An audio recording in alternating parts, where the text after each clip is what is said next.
Diyan tayo sa ano, yung tao, ito. Dito, ito mga tao.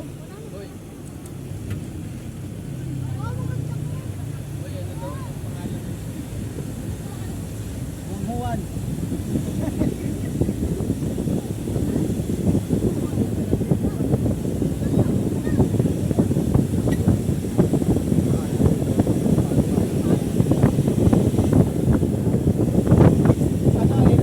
Dito lang kami sa